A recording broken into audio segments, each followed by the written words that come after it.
In the distant past, when the path of immortality was still in its infancy, countless mysteries remained unsolved. At that time, a powerful being, later revered as the Lord of the Samsara Palace, mysteriously established the Samsara Palace. This palace was neither a sect nor a school, but rather a gate of destiny, existing beyond cause and effect. Soon after, a secret technique capable of shaking half the immortal realm, the refining spirit technique, quietly emerged. Those who cultivated this technique were destined to enter the Samsara Palace. However, once inside, they instantly became wanted criminals by the heavenly court. Heaven would not tolerate this, and a prohibition was issued. The refining spirit technique became a forbidden art, its practitioners walking on thin ice. It was during this turbulent time that the rebel cultivators of 100 Refinements Mountain descended to the mortal realm to escape the chaos, spreading the embers of the upper realm's conflict to the mortal world. Surviving for millions of years, the cultivator Hikang and his companions tracked down the insect queen who had ravaged the land for over 10,000 years, finally leading her to the newly opened demon realm. Just as they were about to eliminate this threat with a single sword strike, the world suddenly changed. A cataclysmic upheaval occurred, the Milky Way shifted, the void trembled, and the insect queen took advantage of the chaos to escape. This catastrophe not only ruined the campaign to slay evil but also sowed the seeds for an eternal calamity that would later lead to a massive invasion of the spirit realm by the demon realm. Why did the starry sky change? To trace its origins, we must begin with the earth-shattering battle of the Netherfrost immortal realm. This battle was sparked by the heavenly bottle. Several Tao ancestors personally led their celestial armies in an unprecedented battle in the Netherfrost immortal realm. The 9 Yuan Temple, belonging to the Golden Han Immortal Palace, was also drawn into the fray and seized the heavenly bottle amidst the chaos. However, although the 9 Yuan Temple obtained this treasure, knowing their own limited strength, they dared not boast of it. They could only keep the bottle as an heirloom, a secret passed down through generations, enshrined in a secret chamber within the temple. The secret of the heavenly bottle thus became an undercurrent in the immortal realm. At the same time, the aftershocks of the Great War of the Netherworld also reverberated in the lower realm. A true spirit war, later known as the War of the Setting Sun, erupted in the skies above the spirit realm. This battle was extremely fierce. 2 of the 9 suns were shot down. One fell into the land inhabited by the human and demon races, becoming a tomb of the setting sun shrouded in eternal night. The other sun vanished without a trace, leaving behind endless legends for posterity. After this battle, less than 1 in 10 cultivators of the spirit realm survived. At that time, the human and demon races had only recently migrated to the spirit realm and were weak and powerless. However, because they were not among the major races' targets, they were fortunate enough to survive, clinging to life amidst the ruins.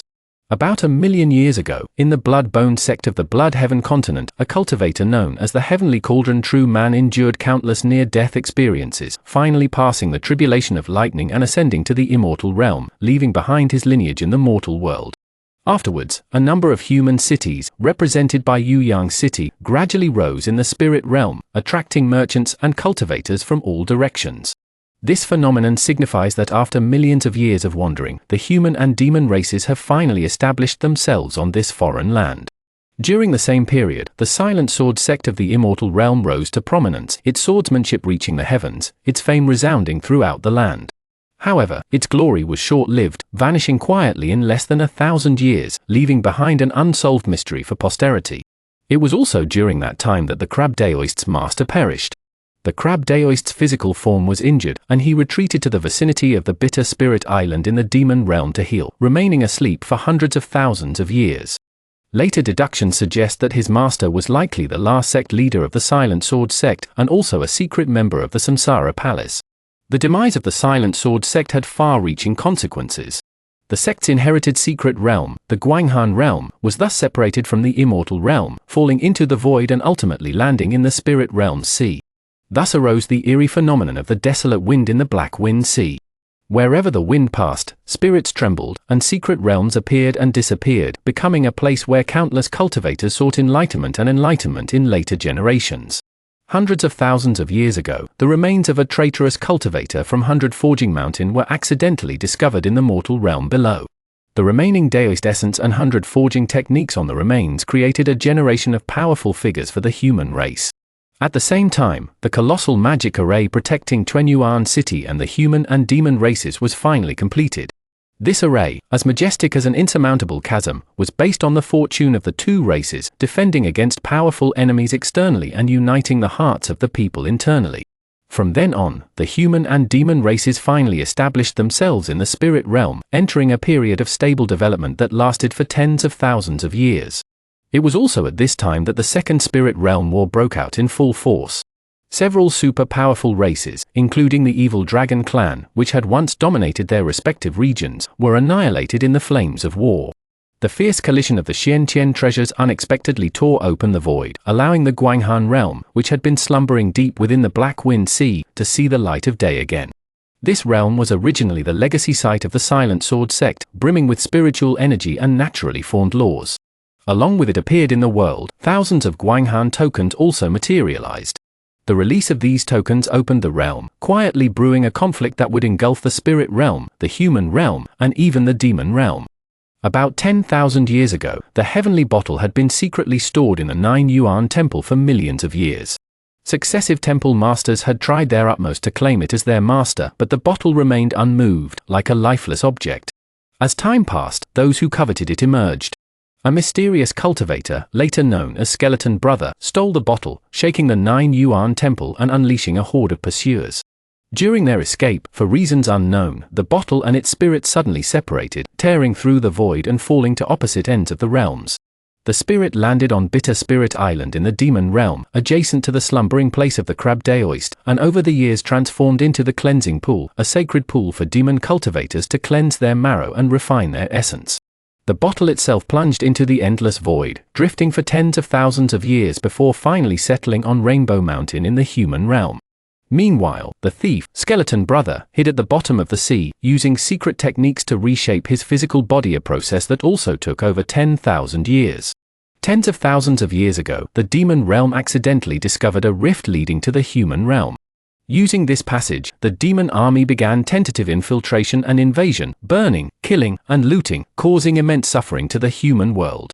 Spirit realm cultivators rushed to the aid, and the two realms joined forces to resist the demons, thus igniting a protracted war between humans and demons.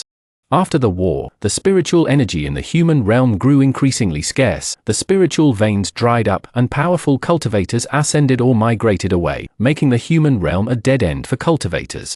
During that great battle, the fairy Linglong was possessed by a fragment of the demon realm's primordial ancestor, trapped in a human body, her soul locked in a battle that lasted for millennia.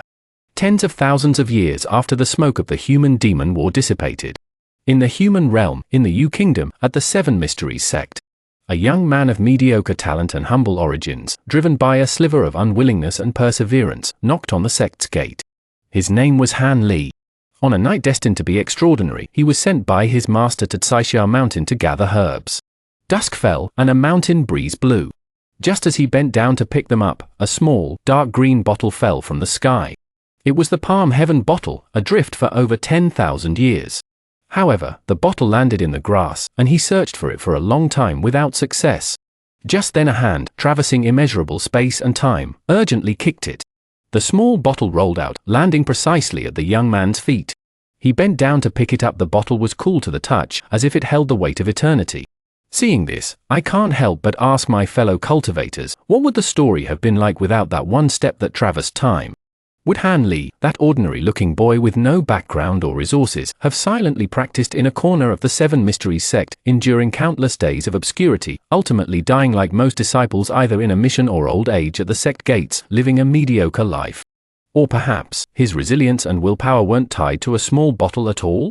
Even without the heavenly bottle, would he still have found enlightenment on a rainy night, broken through a desperate situation, and forged another path to immortality amidst the vast sea of humanity? Destiny and human effort, opportunity and willpower, what truly constitutes cause and effect, what truly governs? Was the night the bottle fell a gift of fate, or was it Han Li himself who had traversed countless ages personally handing himself a destiny? Welcome to discuss this in the comment section.